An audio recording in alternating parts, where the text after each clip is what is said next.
Welcome students आज का जो मेरा सेशन है वो इकोनोमेट्रिक को लेकर है। आज मैं इकोनोमेट्रिक में जो बात करने जा रहा हूँ वो इस सिलसिले में बात करूँगा कि कोलिनियरिटी बेसिकली बहुत इम्पॉर्टेंट एलिमेंट होता है हमारी। जब भी हम कोई भी स्टैटिकल फेनोमेनन को स्टडी करते हैं तो हमें उसके लिए लाजमी देखना पड़ता है कोलिनियरिटी बराबर है। बेसिकली दो तरह की इक्वेशंस होती हैं, लीनियर इक्वेशन होती है और नॉन लीनियर इक्वेशन होती है, लेकिन हम यहाँ कोलिनियर इक्वेशन की बात अभी करेंगे क्योंकि इससे जो है वो आपकी बहुत सारी थ्योरीज आगे बढ़ती हैं। बेसिकली ये इंट्रोडक्टरी है, लेकिन इससे बहुत ज़्यादा थ्योरीज आगे बढ़ेंगी जिससे आपको समझ में आएगा।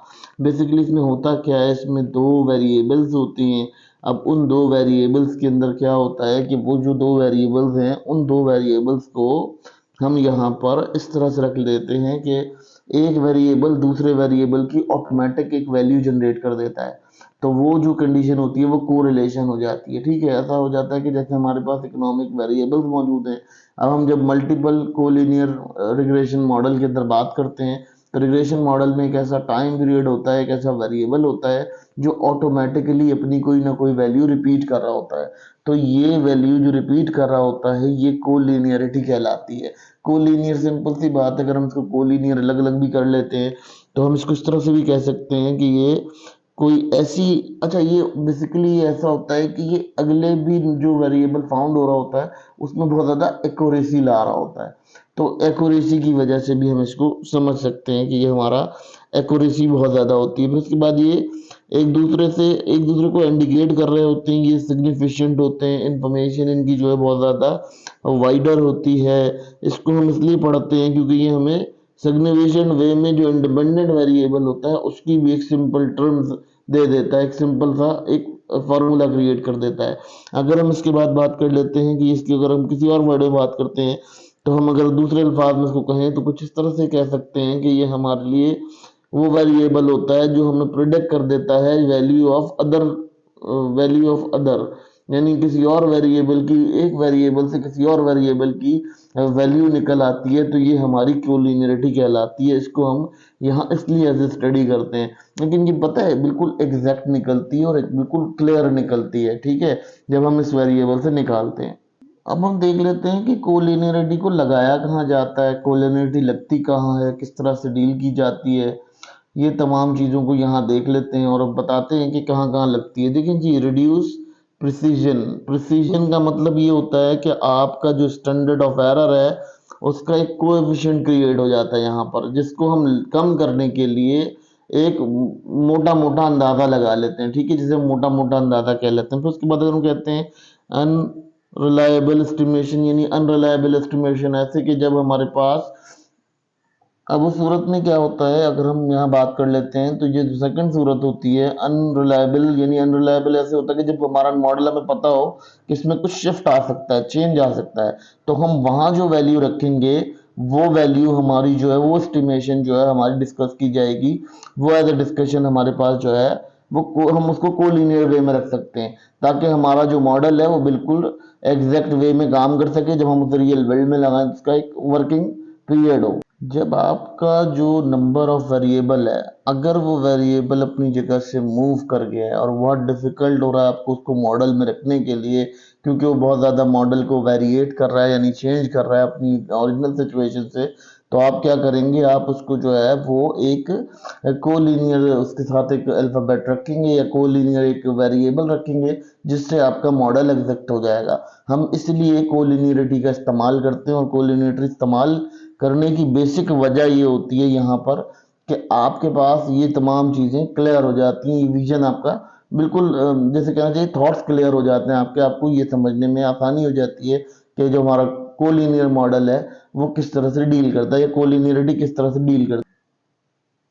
अब अगर हम देख लेते हैं, हम यहाँ पर एक और चीज़ देखते हैं, मल्टी कोलिनियरिटी की बात कर लेते हैं। तो मल्टी कोलिनियरिटी में क्या होगा यहाँ पर कि जो आपके मॉडल, रिग्रेशन मॉडल के अंदर दो से तीन जो आपके वेरिएबल्स होते हैं वो एक दूसरे से कोरिलेट करने लग जाएं, एक दूसरे के जैसी वैल्यूज शो कराने लग जाएं, तो उस सूरत में क्या होता है, उस सूरत में आपकी जो है वो मल्टी कोलिनियरिटी कॉज कर जाती है। जैसे हमने अभी कोलिनियरिटी को लास्ट सेशन में इस लास्ट स्लाइड में समझा था, तो इसी तरह से हम इसको मल्टी कोलिनियरिटी को भी समझ लेते हैं। मल्टी कोलिनियरिटी का ये सिस्टम था कि उसमें क्या होता है, उसमें बहुत सारे वेरिएबल्स आपस में एक दूसरे से कोरिलेट करने लग जाते हैं, मिलने जुलने लग जाते हैं, यानी मिलती जुलती वैल्यू देने लगते हैं। तो वो जो कंडीशन होती है रिग्रेशन मॉडल के अंदर, वहां पर हम इसको कंसिडर कर सकते हैं मल्टी कोलिनियरिटी को, कि ये हमारा सिस्टम किस तरह से जनरेट कर रही है, किस तरह से बना रही है। तो हम इसको इसलिए समझ लेते हैं, इसको क्या होता है कि ये 3 से 4 वेरिएबल जो हैं वो एक दूसरे से जो है वो बहुत ज्यादा कोरिलेट कर रहे होते हैं, हालांकि वो इंडिपेंडेंट होते हैं मगर एक दूसरे से कोरिलेट कर रहे होते हैं। तो उस सूरत में मल्टी कोलिनियरिटी कॉज हो जाती है रिग्रेशन मॉडल के अंदर। अब हम ये भी जान लेते हैं कि कहाँ कहाँ अलाउ किया जाता है और कहाँ कहाँ लगाया जाता है। तो हम इसको सबसे पहले जो देख लेते हैं कोएफिशिएंट इंस्टेबिलिटी, यानी आपका जो कोएफिशिएंट आप रख रहे होते हो, जो मॉडल के अंदर एक ऐसा वेरिएबल होता है जो कोएफिशिएंट वेरिएबल होता है, जब वो अनस्टेबल होगा यानी उसकी स्टेबिलिटी नहीं होगी, वो बिल्कुल ही अपना फ्लक्चुएट कर रहा होगा, उसकी फ्लेक्सिबिलिटी आ रही होगी, तो उस सूरत में क्या होगा, क्या उस सूरत में आप इसे अप्लाई करोगे ताकि आपका जो मॉडल है वो एग्जैक्ट वर्क करे, काम कर सके। फिर उसके बाद अगर हम बात कर लेते हैं इन्फ्लेटेड स्टैंडर्ड एरर, यानी बहुत ज़्यादा उसके अंदर जो स्टैंडर्ड एरर्स आ रहे हो, आपके मॉडल के अंदर बहुत ज़्यादा एरर्स क्रिएट कर रहा हो, तो तब भी आप जो है मल्टी कोलिनियरिटी का सहारा लेते हो, क्योंकि आपका जो मॉडल होता है वो प्रॉपर वर्क नहीं कर पाता, जिसकी वजह से ये प्रॉब्लम क्रिएट हो जाती है। फिर अगर बात कर लेते हैं मॉडल इंटरप्रिटेशन, यानी आप मॉडल की तशरीह नहीं कर पा रहे। जब आप मॉडल की तशरीह नहीं कर पा रहे कि यार आपने क्या मॉडल बनाया है, और उसको आप सही से तशरीह नहीं कर पा रहे, उसको एक्सप्लेन नहीं कर पा रहे, लोगों के आगे वाज़ेह नहीं कर पा रहे, और बहुत ज़्यादा चैलेंजिंग हो रहा है उस टास्क को, तो वहां पर भी आप मल्टी कोलिनियरिटी का सहारा लेकर उस मॉडल को एक शेप देने के लिए आप इसको इस्तेमाल करते हो। बेसिकली ये मॉडल का शेप क्रिएट करता है। फिर अगर हम बात कर लेते हैं जी प्रिडिक्टिव प्रिडिक्टिव एक्यूरेसी, यानी आप क्या करते हो कि आपने एक प्रिडिक्शन देनी होती है आपको, जब आपको आगे आगे का कुछ बताना होता है अपने मॉडल में, कि जैसे अगर आगे कोई हालात चेंज होते हैं, एनवायरनमेंट चेंज होती है या सोशल बिहेवियर चेंज होता है, तो आप वहां पर एज ए प्रिडिक्टिव वेरिएबल के लिए भी आप इसको यूटिलाइज कर सकते हो, और वहां इसकी यूटिलाइजेशन आराम से की जा सकती है। तो ये एक इम्पॉर्टेंट इसका एलिमेंट बन जाता है। इस एलिमेंट को हम यहाँ ऐसे एक्सप्लेन कर सकते हैं। अब यहाँ ये बात कर लेते हैं कि जी इनको डिटेक्ट कैसे किया जाए और इनकी रेमेडीज कैसे की जाए। देखिए जी, डिटेक्ट करने के लिए तो ये कंप्यूटर से एक सॉफ्टवेयर होता है, उस सॉफ्टवेयर के थ्रू भी हम इसको डिटेक्ट कर सकते हैं, या फिर हमें क्या करना होगा, हमें कंडीशन इंडेक्स को स्टडी करना होगा। ये भी एक हमारा जो है वो मॉडल होता है कंडीशन इंडेक्स का। जब हम आगे पढ़ेंगे तो आपको समझ में आएगा जी कंडीशन इंडेक्स क्या है। और उसके अलावा अगर हम देखते हैं तो कंडीशन मैट्रिक्स एक हमारे पास होता है। कंडीशन मैट्रिक्स भी एक हमारा रूल होता है, वो इसी का रूल है। हम आगे जब मॉडल को पढ़ते हुए जाएंगे तो उसके अंदर उसका कुछ और नाम होगा, लेकिन यहाँ हम उसको कंडीशन मैट्रिक्स कह रहे हैं। लेकिन वहाँ वो कंडीशन मैट्रिक्स हमको जब समझा रहे होंगे तो आपको समझ में आ जाएगा कि क्या है। तो उसको डिटेक्ट तो हम उनसे करते हैं, ठीक है। इसकी रेमेडीज क्या होती हैं? इसकी रेमेडीज ये होती हैं कि हमें लिमिटेड कोलिनियर वेरिएबल्स रखने होते हैं, जिससे हम क्या करते हैं, अपनी जो कोशिश करें कि कम से कम कोरिलेटेड वेरिएबल्स आप अपने उसमें मॉडल में रखें, जिससे आपकी जो रेमेडीज हैं वो क्लियर हो जाएंगी मल्टी कोलिनियरिटी की और कोलिनियर सिचुएशन की। बेसिकली जो स्टूडेंट मास्टर लेवल पर हैं या जो बच्चे इस लेवल पर हैं कि वो अभी बिगिनर्स हैं इस फील्ड के, तो उनको ये चीज़ समझा दूं कि ये जब आप हाई लेवल पर, जब आप पीएचडी लेवल पर या एमफिल लेवल पर जाते हैं और वहाँ आप जब रिसर्च करते हैं, तो उस रिसर्च से ये डिपेंडेंट होता है। ये तमाम चीज़ें वहाँ बहुत ज़्यादा डिपेंड करती हैं, क्योंकि आपका कोई मॉडल, कोई रिसर्च इससे होकर गुजरती है।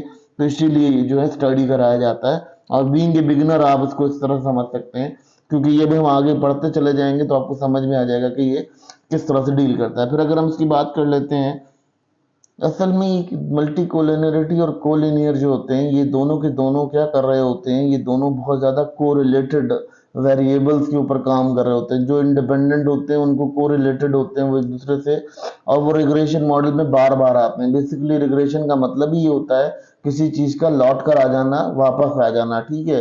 तो अब अगर हम उसकी बात करेंगे रिग्रेशन मॉडल की, तो हम आपको बताएंगे असल में ये चीज़ें सारी की सारी कनेक्टेड हैं रिग्रेशन मॉडल से। तो इंशाल्लाह हम इसकी रिग्रेशन मॉडल के ऊपर जब डिस्कशन करेंगे या हम सेशन इस पर क्रिएट करेंगे, तो ऑलमोस्ट हम आपको इसके अकॉर्डिंग आपको समझ में आ जाएगा कि ये रिग्रेशन मॉडल क्या है। बेसिकली ये तमाम टर्म्स जो हैं, ये टर्म्स इसलिए समझाना जरूरी है बच्चों को कि ये बेसिक्स हैं इकोनोमेट्रिक की। अगर इसको वो समझ जाते हैं तो ऑलमोस्ट उनके लिए अपने काम को, अपनी सलाहियतों को बढ़ाने में आसानी होगी, ना कि सिर्फ पेपर क्लियर करने के लिए। ये आपको एमफिल लेवल पर भी काफ़ी काम आने वाला है, काफ़ी आगे जाके भी आपको काफ़ी सपोर्ट करेगा। और ये सिर्फ इकोनोमेट्रिक लेवल पर नहीं पढ़ते, हम इसको डिफरेंट लेवल पर भी स्टडी करते हैं। यानी जब भी कोई रिसर्च करेंगे तो इन मॉडल से होकर गुजरेंगे।